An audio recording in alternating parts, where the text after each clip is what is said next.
নমস্কাৰ ষ্টাডিৰিজফুলি ইউটিউব চেনেলটোলৈ পুনৰবাৰ আটাইকে স্বাগতম জনাইছোঁ। আজিৰ এই ভিডিঅ'টিত আমি AHSCC HS ছেকেণ্ড ইয়াৰৰ ইংৰাজী বিষয়ৰ 2026 বৰ্ষৰ প্ৰশ্নকাকতখনৰ ৰিডিং স্কিল অৰ্থাৎ ছেকশ্যন এৰ প্ৰশ্নসমূহ অসমীয়াত আলোচনা কৰিম। এই ছেকশ্যনটোৰ বাবে মুঠ নম্বৰ আছে 10। ব'লা তেন্তে দেৰি নকৰি ভিডিঅ'টি আৰম্ভ কৰোঁ। পোনপ্ৰথমতে এই পেছেজটো অসমীয়াত পঢ়ি দিছোঁ। আমাৰ সৌৰজগতৰ সকলো গ্ৰহৰ ভিতৰত পৃথিৱীই হৈছে একমাত্ৰ জ্ঞাত গ্ৰহ যিয়ে জীৱন ধাৰণত সহায় কৰে। পৃথিৱীৰ পৰিৱেশে সকলো জীৱৰ অস্তিত্ব বৃদ্ধি আৰু বিকাশ সম্ভৱ কৰি তুলিছে।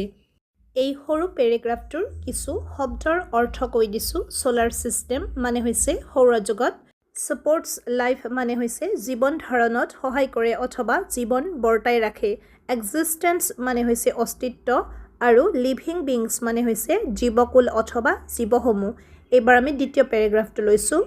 পৰিৱেশ অথবা এনভাইৰনমেণ্ট শব্দটোৰ অৰ্থ হৈছে চৌপাশ অথবা আমাৰ চাৰিওফাল।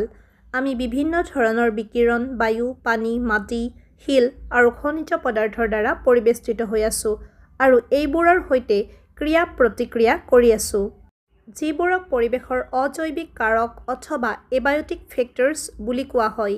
একেদৰে আমি আমাৰ জৈৱিক পৰিৱেশৰ দ্বাৰাও পৰিবেষ্টিত, য'ত জীৱিত প্ৰাণীসমূহ থাকে।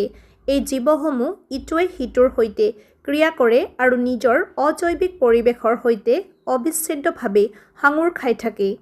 এই পেৰাগ্ৰাফটোৰ কেইটামান দৰকাৰী শব্দৰ অৰ্থ কৈ দিছোঁ। ছাৰাউণ্ডিং অথবা চৌপাশ, ৰেডিয়েশ্যন মানে হৈছে বিকিৰণ, এবায়টিক ফেক্টৰ্ছ বা অজৈৱিক কাৰক, বায়টিক এনভাইৰনমেণ্ট মানে হৈছে জৈৱিক পৰিৱেশ, ইনছেপাৰেবলি বাউণ্ড মানে হৈছে অবিচ্ছেদ্যভাৱে সাঙুৰ খাই থকা অথবা এৰাব নোৱাৰাকৈ জড়িত হৈ থকা। পৰিৱেশে উদ্ভিদ আৰু প্ৰাণীৰ আকাৰ, আকৃতি আৰু ৰং, লগতে সেইবোৰৰ বৃদ্ধি আৰু জীয়াই থকাৰ পদ্ধতিক প্ৰভাৱিত কৰে। কোনো এক বিশেষ জীৱৰ বৰ্তি থকাৰ বাবেও পৰিৱেশেই দায়ী হ'ব পাৰে। আমি আমাৰ আহাৰ, সাজ-পাৰ, আশ্ৰয় আৰু অন্যান্য বহুতো প্ৰয়োজনীয় বস্তু পৰিৱেশৰ পৰাই পাওঁ। মানৱ পৰিৱেশৰ এটা সাংস্কৃতিক মাত্ৰাও আছে। মানুহে নিজে সৃষ্টি কৰা বস্তুৰ দ্বাৰা পৰিবেষ্টিত হৈ বাস কৰে। পৰিৱেশ বিজ্ঞানে আমাৰ গ্ৰহটোৰ পৰিৱেশ বুজাবলৈ চেষ্টা কৰে, লগতে আমাৰ পৰিৱেশৰ ওপৰত মানৱ জীৱনৰ প্ৰভাৱ আৰু ইয়াৰ বিপৰীত প্ৰতিক্ৰিয়াৰ বিষয়েও অধ্যয়ন কৰে। ইয়াৰ উপৰিও আজি আমি সন্মুখীন হোৱা মুখ্য পৰিৱেশীয় সমস্যাসমূহৰ সমাধানৰ সন্ধান কৰাটোও পৰিৱেশ বিজ্ঞানৰ এটা কাম। দৰকাৰী কিছু শব্দ। ছাৰ্ভাইভেল, যাৰ অৰ্থ হৈছে জীয়াই থকা অথবা বৰ্তি থকা।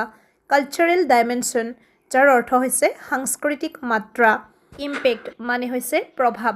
ভাইচ ভাৰ্ছা মানে হৈছে বিপৰীত ক্ৰমে বা ইয়াৰ ওলোটাটোও। এনভাইৰনমেণ্টেল ইছ্যুজ মানে হৈছে পৰিৱেশীয় সমস্যাসমূহ আৰু কনফ্ৰণ্ট মানে হৈছে সন্মুখীন হোৱা। পৰিৱেশৰ অৱনতি সম্ভৱতঃ পৃথিৱীত আমাৰ অস্তিত্বৰ বাবে আটাইতকৈ ডাঙৰ ভাবুকি। এনে অৱনতি প্ৰকৃতিৰ দ্বাৰাও হ'ব পাৰে। ভূমিকম্প, আগ্নেয়গিৰিৰ উদগীৰণ, ভূমিস্খলন, বানপানী আৰু খৰাং, বিজুলী ঢেৰেকনি, শিলাবৃষ্টি, ঘূৰ্ণীবতাহ আদি এই সকলোবোৰে পৃথিৱীৰ সকলো ধৰণৰ জীৱৰ ক্ষতি কৰিব পাৰে আৰু বিপদ মাতি আনিব পাৰে। কিন্তু মানৱ সৃষ্ট ধ্বংসলীলা আমাৰ পৰিৱেশৰ বাবে অধিক বিপদজনক, যিয়ে মানৱ জাতিৰ ভৱিষ্যতৰ প্ৰতি এক গুৰুতৰ ভাবুকি কঢ়িয়াই আনে। পেৰাগ্ৰাফটোৰ পৰা কেইটামান কঠিন শব্দ আৰু ইয়াৰ অৰ্থ লৈছোঁ। এনভাইৰনমেণ্টেল ডিগ্ৰেডেশ্যন, পৰিৱেশৰ অৱনতি। গ্ৰেটেষ্ট থ্ৰেট, আটাইতকৈ ডাঙৰ ভাবুকি। ছাৰ্ভাইভেল, অস্তিত্ব অথবা জীয়াই থকা। আৰ্থকুৱেকছ, ভূমিকম্প। ভলকানিক ইৰাপশ্যনছ, আগ্নেয়গিৰিৰ উদগীৰণ। লেণ্ডশ্লাইড, ভূমিস্খলন। ফ্লাডছ এণ্ড ড্ৰটছ, বানপানী আৰু খৰাং। লাইটনিং, বিজুলী ঢেৰেকনি। নেক্সট পেৰাগ্ৰাফটো লৈছোঁ। যেতিয়া পৰিৱেশৰ অৱনতি খুব বেছি নহয়, তেতিয়া প্ৰকৃতিয়ে নিজেই ইয়াৰ প্ৰভাৱৰ পৰা মুক্ত হ'ব পাৰে। কিন্তু যোৱা কেইটামান দশকত অত্যাধিক জনসংখ্যা বৃদ্ধি আৰু বিশাল প্ৰযুক্তিৰ অপৰিকল্পিত তথা অবিবেচক ব্যৱহাৰৰ বাবে সমগ্ৰ বিশ্বই গুৰুতৰ পৰিৱেশীয় সমস্যাৰ সন্মুখীন হৈছে। আমাৰ পৰিৱেশৰ তিনিওটা প্ৰধান উপাদান বায়ু, পানী আৰু মাটি এতিয়া প্ৰদূষিত হৈ পৰিছে, যাৰ ফলত গুৰুতৰ স্বাস্থ্যজনিত বিপদৰ সৃষ্টি হৈছে। এই পেৰাগ্ৰাফটোৰ পৰা কেইটামান দৰকাৰী শব্দ আৰু ইয়াৰ অৰ্থসমূহ লৈছোঁ। ছিগনিফিকেণ্ট, উল্লেখনীয় অথবা গুৰুত্বপূৰ্ণ। ৰিকভাৰ, আগৰ অৱস্থালৈ ঘূৰি অহা অথবা মুক্ত হোৱা। ইম্পেক্ট, প্ৰভাৱ। ডিকেডছ, দশক বা 10 বছৰীয়া সময়। এবনৰ্মেল ইনক্ৰিজ অস্বাভাৱিক বৃদ্ধি পপুলেশ্যন জনসংখ্যা আনপ্লেণ্ড এণ্ড আনৱাইজ অপৰিকল্পিত আৰু অবিবেচক মেগা টেকনলজি বিশাল প্ৰযুক্তি মেজৰ কম্পনেণ্টছ প্ৰধান উপাদানসমূহ পলিউটেড প্ৰদূষিত হেল্থ হেজাৰ্ডছ স্বাস্থ্যজনিত বিপদ নেক্সট পেৰাগ্ৰাফটো লৈছোঁ 1972 চনৰ জুন মাহত ষ্টকহোমত অনুষ্ঠিত হোৱা মানৱ পৰিৱেশ সম্পৰ্কীয় ৰাষ্ট্ৰসংঘৰ সন্মিলন 1992 চনত ৰিঅ' ডি জেনেইৰোত অনুষ্ঠিত হোৱা পৰিৱেশ আৰু উন্নয়ন সম্পৰ্কীয় ৰাষ্ট্ৰসংঘৰ সন্মিলন আৰু জোহান্সবাৰ্গত 2002 চনত অনুষ্ঠিত হোৱা বহনক্ষম উন্নয়নৰ বিশ্ব সন্মিলন এইবোৰ হৈছে আমাৰ পৰিৱেশৰ দ্ৰুতগতিত অৱনতি ঘটা অৱস্থাটোৰ প্ৰতি বিশেষ দৃষ্টি আকৰ্ষণ কৰিবলৈ ৰাষ্ট্ৰসংঘৰ নেতৃত্বত লোৱা কিছুমান মুখ্য পদক্ষেপ পেৰাগ্ৰাফটোৰ পৰা কিছুমান দৰকাৰী শব্দৰ সৈতে ইয়াৰ অৰ্থসমূহ কৈ দিছোঁ ইউনাইটেড নেশ্যনছ ৰাষ্ট্ৰসংঘ কনফাৰেন্স সন্মিলন হিউমেন এনভাইৰনমেণ্ট মানৱ পৰিৱেশ হেল্থ অনুষ্ঠিত হোৱা ডেভেলপমেণ্ট উন্নয়ন ৱৰ্ল্ড সামিট বিশ্ব সন্মিলন ছাষ্টেইনেবল ডেভেলপমেণ্ট বহনক্ষম উন্নয়ন মেজৰ মুখ্য অথবা প্ৰধান UN লেড ৰাষ্ট্ৰসংঘৰ নেতৃত্বত লোৱা ইনিচিয়েটিভছ পদক্ষেপসমূহ ড্ৰ পইণ্টেড এটেনশ্যন বিশেষ দৃষ্টি আকৰ্ষণ কৰা ফাৰ্ষ্ট ডিটেৰিয়ৰেটিং কণ্ডিশ্যন দ্ৰুতগতিত অৱনতি ঘটা অৱস্থা মৰমৰ ছাত্ৰ ছাত্ৰীসকল এইবাৰ আমি পেচিছটোৰ তলত থকা প্ৰশ্নসমূহ লৈছোঁ on the basis of your understanding of the passage answer the following questions গদ্যাংশটো পঢ়ি যি বুজিলা তাৰ আধাৰত নিম্নলিখিত প্ৰশ্নবোৰৰ উত্তৰ লিখা A what has made life on the earth possible পৃথিৱীত জীৱন কিদৰে সম্ভৱ হৈছে এই প্ৰশ্নটোৰ বাবে মুঠ নম্বৰ আছে 1 answer the environment of the earth has made life possible পৃথিৱীৰ পৰিৱেশে জীৱন সম্ভৱ কৰি তুলিছে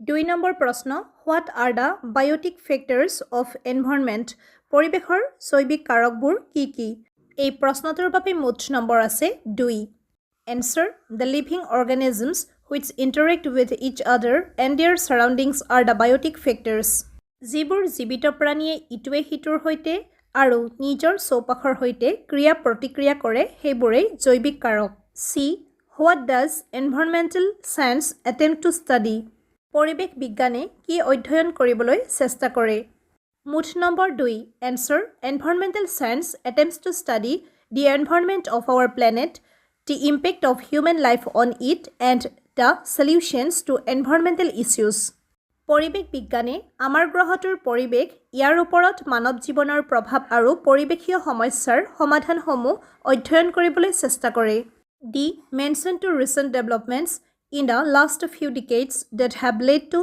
ছিৰিয়াছ এনভাইৰনমেণ্টেল প্ৰব্লেমছ যোৱা কেইটামান দশকত হোৱা এনে দুটা পৰিৱৰ্তনৰ কথা উল্লেখ কৰা যিবোৰে গুৰুতৰ পৰিৱেশীয় সমস্যাৰ সৃষ্টি কৰিছে মুঠ number 2 answer Number 1, abnormal increase in population and number 2, unplanned use of mega technology. 1 নম্বৰতে হৈছে জনসংখ্যাৰ অস্বাভাৱিক বৃদ্ধি আৰু 2 নম্বৰত বিশাল প্ৰযুক্তিৰ অপৰিকল্পিত ব্যৱহাৰ। Name any two UN-led initiatives to combat the environmental crisis. পৰিৱেশৰ সংকট দূৰ কৰিবলৈ ৰাষ্ট্ৰসংঘৰ নেতৃত্বত লোৱা যিকোনো দুটা পদক্ষেপৰ নাম লিখা মুঠ number 2 Answer number 1 the Stockholm Conference 1972 and the Rio de Janeiro Earth Summit 1992 এক নম্বৰতে হৈছে 1972 চনৰ ষ্টকহোম সন্মিলন আৰু 2 নম্বৰত ৰিঅ' ডি জেনেইৰোত 1992 চনত অনুষ্ঠিত হোৱা ধৰিত্ৰী সন্মিলন একেবাৰে শেষৰটো প্ৰশ্ন F what is the meaning of the word environment environment শব্দটোৰ অৰ্থ কি মুঠ number 1 Answer the meaning of the word environment is surrounding environment শব্দটোৰ অৰ্থ হৈছে চৌপাশ মৰমৰ ছাত্ৰ ছাত্ৰীসকল এই প্ৰশ্নকাকতখনৰ ছেকশ্যনৰ প্ৰশ্নসমূহৰ সমাধান তোমালোকলৈ আগবঢ়ালোঁ বাকী থকা ছেকশ্যন কেইটাৰ উত্তৰ অতি সোনকালে পাবলৈ চেনেলটো ছাবস্ক্ৰাইব কৰিবলৈ নাপাহৰিবা আৰু লগতে ভিডিঅ'টি লাইক কৰিবলৈ আৰু বন্ধুবৰ্গৰ সৈতে শ্বেয়াৰ কৰিবলৈ অনুৰোধ জনালোঁ ধন্যবাদ